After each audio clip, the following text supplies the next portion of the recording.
Upskilling. The pressure to build new skills is everywhere, but how are you supposed to do that if you're working all day? Hi there, I'm Sabrina from Answer in Progress, where we make videos taking people on the journey from question to answer. In this video, we speak with a time management expert and finally make the time to learn a new skill.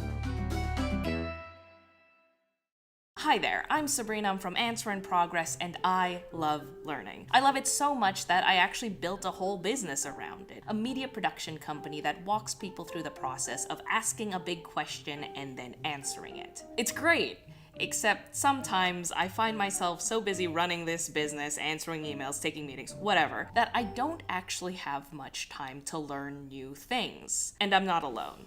According to the 2019 American Time Use Survey, every day we spend about 6.5 hours working, 10 hours on keeping ourselves alive, and 3.5 hours on personal errands. That leaves, on average, about 4 hours every day for everything else. Hanging out with friends, catching up on TV, and learning. How are we supposed to work with that? To figure it out, I spoke with my favorite time management expert, Thomas Frank. Hi, I'm Thomas Frank. I have been on the internet for a number of years, and for the most part, what I create is content around personal development and organization and productivity. Going into this conversation, I thought that it took 10,000 hours to learn a new skill. That's a lifetime of training. Luckily, I was wrong. That's a question that I don't think has a definitive answer. A lot of people love to point to the Malcolm Gladwell 10,000 hours rule. Some people will point to, say, Josh Kaufman's 20 hours rule, but it kind of is much more variable than that. It's very marketable to throw a number on it, number of hours of practice, but it really comes down to the skill, who you are, your own learning ability, which is somewhat innate, and then it's the factors and variables that go into your practice. All of these things kind of come into this formula we could create, I guess, for how long it takes to learn a skill. Even though learning new things can take different times for different skills and different people, we tend to share one thing in common. So I don't know what the mathematical term for a curve that looks like this, but essentially you have the noob gains, which you make in the beginning. So you're growing by leaps and bounds. And then as you get more into that expert area, you start making smaller and smaller improvements over time. So we make the most gains within the first few hours of learning a new skill before hitting a speed bump and our progress slows. The cool thing is, that isn't a bad thing.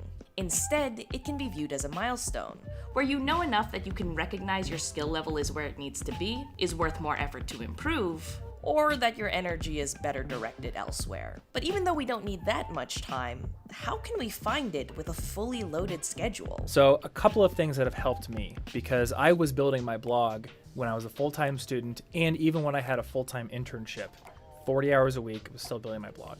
If you can squeeze all of your actual work into a dedicated block, that gives you more time and more uninterrupted time to work on your side thing. Well, there are many ways to organize, but the most important thing to know is that multitasking is the destroyer of results.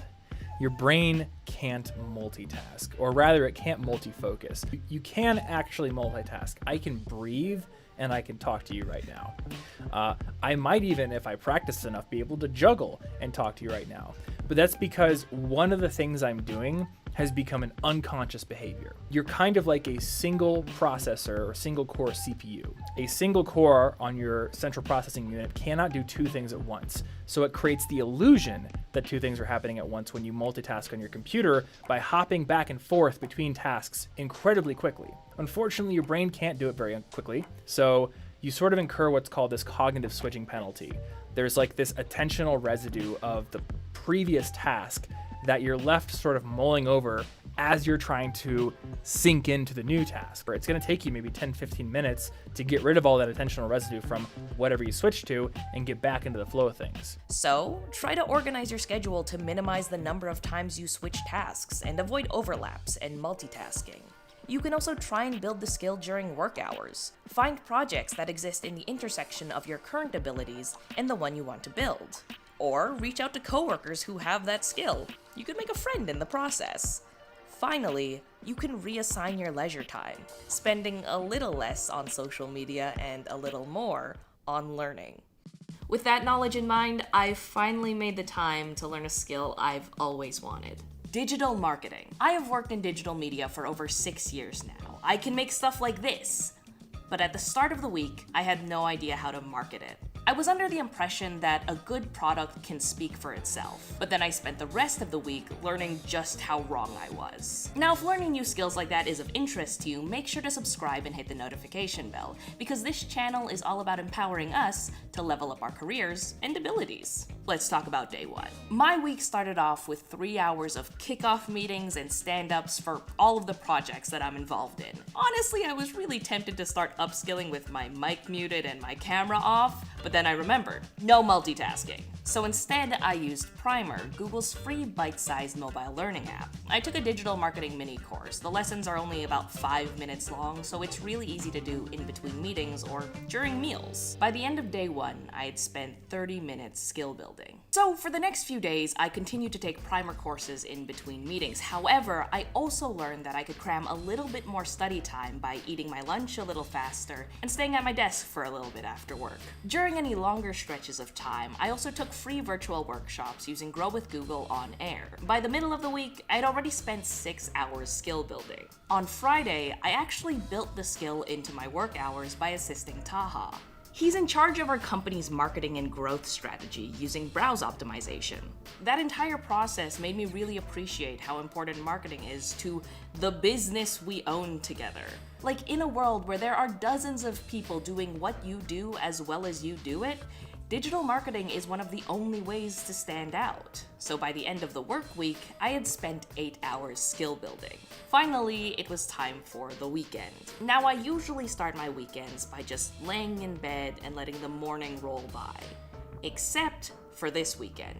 I decided to trade some of that leisure time for learning. I kind of forced myself to get through hours of skill building lessons and applications so that by the end of the week, I had about 20 hours under my belt. And I am exhausted.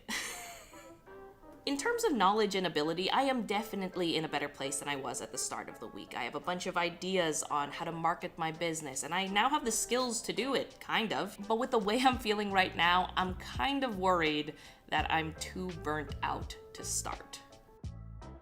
I guess when it comes to the speed at which we learn skills, it comes down to what do we need the skills for and how soon do we need them. You can take a certain amount of that overwork. You're going to feel exhausted, but you can take it. But what's the justification for taking that? You have to ask yourself, is that actually important to me?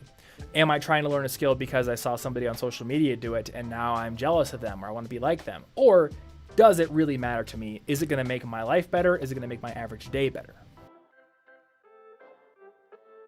So, when it comes to making the time to learn a new skill, it really goes back to first principles. Why are you learning it? Are you in a rush and have a deadline that requires a short-term sprint? Or can you afford to work a little slower and potentially avoid burnout? That is up for you to decide, but don't burn out if you don't have to. However, it might be useful nonetheless to know the following tips. 1. Try and build upskilling into your pre-existing work. 2. Sacrifice a reasonable amount of leisure time, the kind that you won't miss if it got a little bit more productive. And finally, 3.